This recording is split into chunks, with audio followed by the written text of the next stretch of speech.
क्या फ्रेंड आपने कभी बर्तन धुलने में सुई धागे का इस्तेमाल किया है? एक बार तो सुई धागे का इस्तेमाल करके देखिएगा, देखते ही आप चौंक जाएंगे फ्रेंड। बहुत ही अमेजिंग सी 25 किचन टिप्स लाई हूँ जो आपके किचन को तो ऑर्गेनाइज करेगा ही, साथ ही आपके घर को भी। तो चलिए स्टार्ट करते हैं।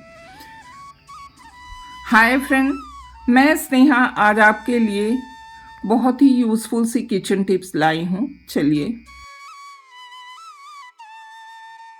ठीक से सफाई नहीं करेंगे तो ये प्रेशर कुकर फट भी सकता है फ्रेंड। तो चलिए, इसके लिए हम आपको कुछ टिप एंड ट्रिक्स बताते हैं। हमेशा आप मेड पे भरोसा मत कीजिए, ख़ास तौर पे प्रेशर कुकर के लिए फ्रेंड्स। और कभी कभी नट वगैरह लूज़ हो जाता है तो कैसे हम ठीक करें, और छोटे छोटे फेंकने लायक कपड़ों से हम कैसे अच्छा सा एक बड़ा सा ऑर्गेनाइज़र बना सकेंगे कपड़ा। और घर में जो छोटे हमारे वेस्ट पर्स पड़े रहते हैं उनका कैसे इस्तेमाल करें, और किन चीज़ों को कहाँ रखें व्यवस्थित कि हमें आसानी से मिल जाएं। जैसे पासबुक हुए या आई कार्ड्स हुए, बच्चों के हुए चाहे बड़े के हुए। मेरे पास तो बच्चा अब नहीं है, बड़ा है ही है, वो बच्चे से किसी कम नहीं फ्रेंड्स। बहुत सारे उनके कार्ड्स होते हैं तो उन्हें हमें संभाल कर रखना होता है, साथ ही साथ आई कार्ड वगैरह जिसे उन्हें कॉन्फ्रेंस में जाने के समय एंट्री मिलती है। तो इस तरह के अलग अलग कार्ड्स को हम संभाल के कैसे रखें। और छोटा सा पोटली बैग देखिए हमारे किस काम का है। मैंने टुकड़े वाले कपड़े से बनाया था। इसको बनाने का तरीका भी मैं आपको दूंगी, थोड़ा जल्दी काम था तो इस तरह से बनाए। छोटे पर्सेस हों तो ऐसे आप इसमें आई कार्ड रख सकते हैं। तो चलिए, पहली टिप्स हमारी स्टार्ट होती है। देखिए हम कैसे छोटे कपड़ों से के टुकड़ों को काट के अरेंज करते हैं। इन टुकड़ों को फ्रेंड्स पहले काटना नहीं है, पहले आप जिस शेप में हैं उस तरह से लगाते हुए सिलिए, फिर काट लीजिए। पहले से अगर हम कटिंग करेंगे तो ये बेकार हो जाते हैं। देखिए यहाँ हमें स्क्वायर शेप ज़रूरी था कपड़ा पर, मैंने लॉन्ग कपड़ा लिया और इसी तरह से सिल दिया। जब एक्स्ट्रा कपड़ा यहाँ हो तो फिर उसे हम अरेंज कर सकते हैं। जैसे ये स्पेस हमारे पास है तो यहाँ हम ये कपड़ा अरेंज इस तरह से तिरछा करेंगे और सिलाई मार देंगे। है ना मज़ेदार सी टिप्स। इस तरह से हम काफ़ी पैसे बचा सकते हैं फ्रेंड्स। अब आ गई अलमीरा की बारी। इस तरह से कार्ड्स बिखरे हुए हैं तो इन्हें कैसे अरेंज करें फ्रेंड्स। और छोटे इस तरह के कार्ड्स को, पाउचेस को आप एक पाउच में या छोटे कपड़े के वेस्ट जो पर्स हैं उसे DIY करिए, या पोटली बैग आते हैं आपके यहाँ जो वेस्ट हों उनको रख लीजिए, क्योंकि इन्हें बार बार खाली करना आसान नहीं रहता है फ्रेंड्स। कभी कभी हमारी कुछ चीज़ें खो भी सकती है जिससे बड़ा मुश्किल हो जाता है।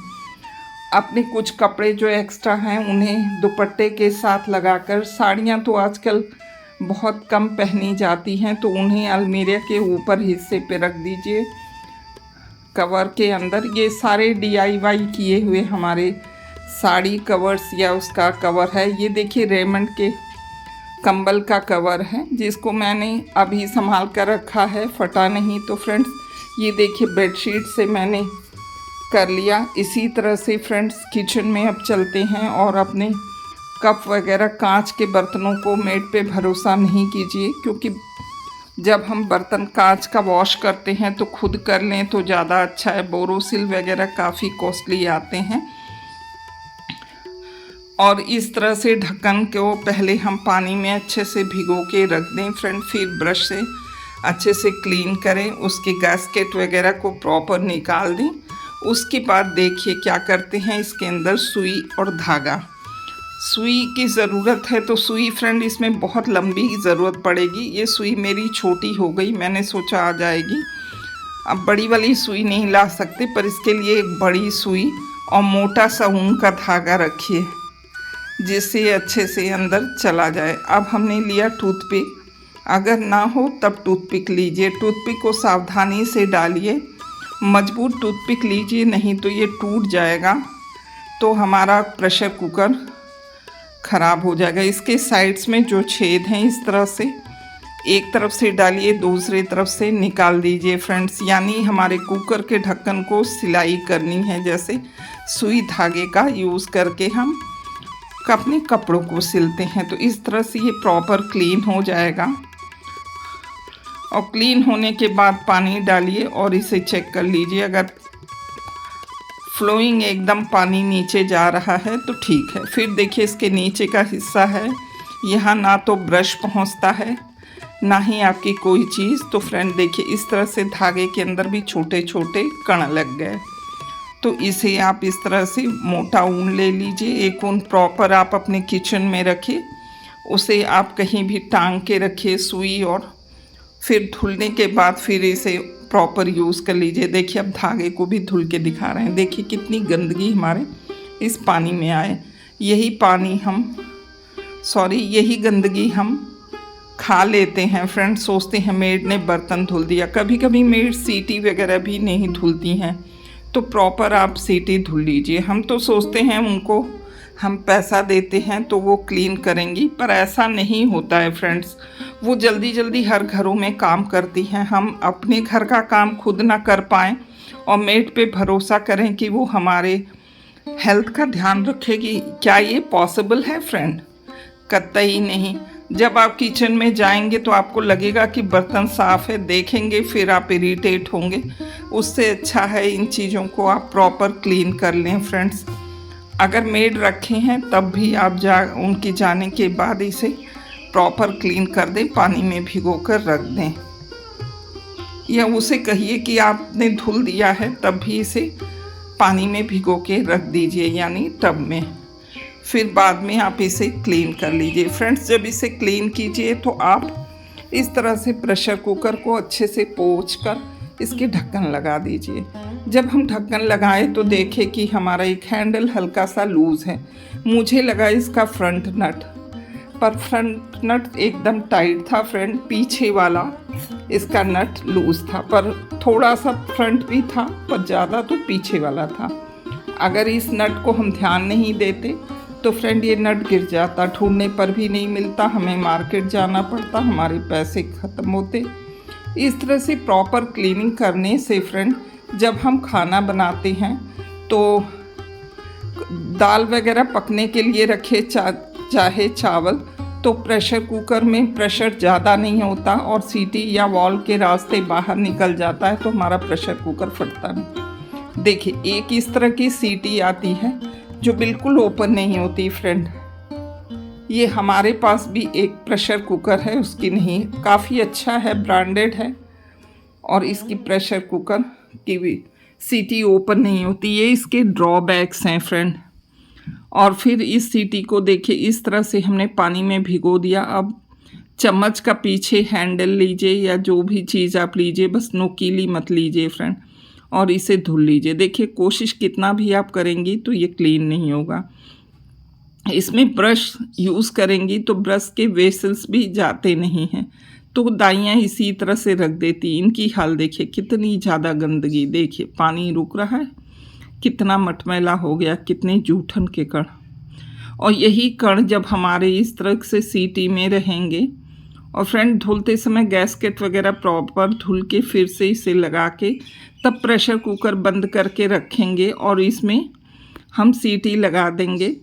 तो जब हमें सीटी की ज़रूरत पड़ेगी तो हमें बार बार ढूंढना नहीं पड़ेगा।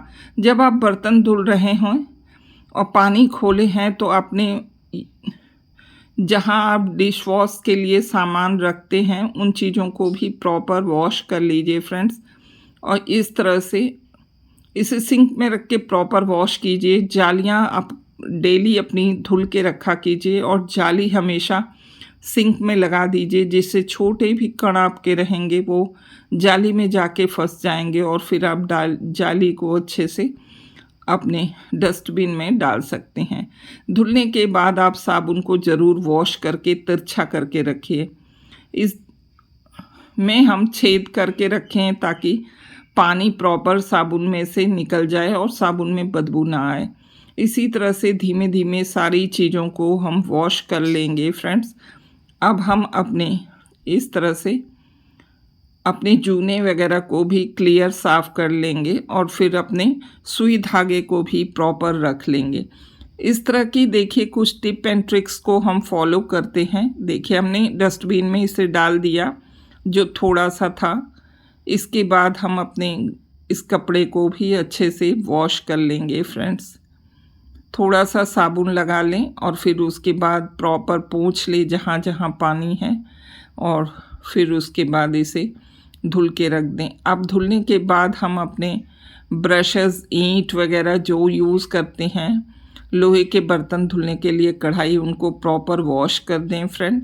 बाद में आप सिंक को सुखा लीजिएगा। पर अभी मुझे बर्तन निकालने के बाद फ्रेंड जौ रखा था बार्ली, उसे धोना है। बार्ली धोने के लिए हम देखिए टब का यूज़ करेंगे। पहले इसे साफ़ कर लिया था फ्रेंड्स, उसके बाद इसमें पत्थर वगैरह हमने बीन लिए थे। अब इसे हम जब तक पानी साफ़ ना हो तब तक धुलेंगे। ये पूरी तरह कूट के इसके छिलके निकाले हुए थे, जो देखने में ये गंदे लग रहे थे क्योंकि ब्रांडेड नहीं थे फ्रेंड, लोकल मार्केट से लिया था। हमेशा इस तरह की खाने की चीज़ें जब आप लोकल मार्केट से लेंगे तब आपको पूरी तरह से पॉलिश्ड नहीं मिलेगा फ्रेंड, जो आपके लिए काफ़ी हेल्दी होगा। हमेशा बार्ली वगैरह पॉलिश्ड नहीं खानी चाहिए। इस तरह से छोटी टोकरियाँ लीजिए बांस की फ्रेंड, इको फ्रेंडली हैं। इसमें छोटा सा टैग लगा लीजिए जिससे जब हमें ज़रूरत ना हो तो हम टांग लें। प्लास्टिक्स तो वैसे अवॉइड करना चाहिए, पर घर में प्लास्टिक्स रहता है तभी काम भी इजी होता है फ्रेंड। इस तरह के छोटे टब्स भी रखिए। जब बर्तन धुल रहे हैं तो सिंक में मांजते समय इस तरह सिंक को धुल के ये टब जब हम रख लेंगे और पानी खोल देंगे, तब इस टब में फ्रेंड पानी जाएगा और हम बर्तन धुल कर रखेंगे तो उसमें जो मांजने के दाग लगते हैं या साबुन सूख जाते हैं वो भी हमारे फ्रेंड्स नहीं होते। अब रात का समय था तो प्रॉपर हम इसे धुल लिए और पानी निथरने के लिए रख के टब को मांज के हमने इस तरह से पूरा ढक लिया ताकि छिपकली वगैरह ना आए। क्योंकि फ्रेंड आजकल बहुत छोटी छोटी छिपकलियां हैं, छिपकलियां वगैरह अवॉइड करनी चाहिए। इस तरह से टोकरी में भी टैग लगा दें सब्जी वाले में तो प्रॉपर आराम रहता है और हम अपनी सारी चीज़ों को एक बर्तन स्टैंड में ही अरेंज कर सकते हैं। इस हुक के द्वारा एक एक में 2 से 3 कढ़ाइयाँ भी हम यूज़ कर सकते हैं फ्रेंड। अगर आपको हमारी ये सारी टिप एंड ट्रिक्स पसंद आई तो प्लीज़ फॉलो कीजिएगा। इस तरह करते हुए आप अपने किचन को ऑर्गेनाइज रख सकते हैं और अपनी लाइफ को भी, जिससे आप ज़्यादा से ज़्यादा पैसा तो बचाएंगे, इस गर्मी में काम करना भी एफिशिएंट होगा और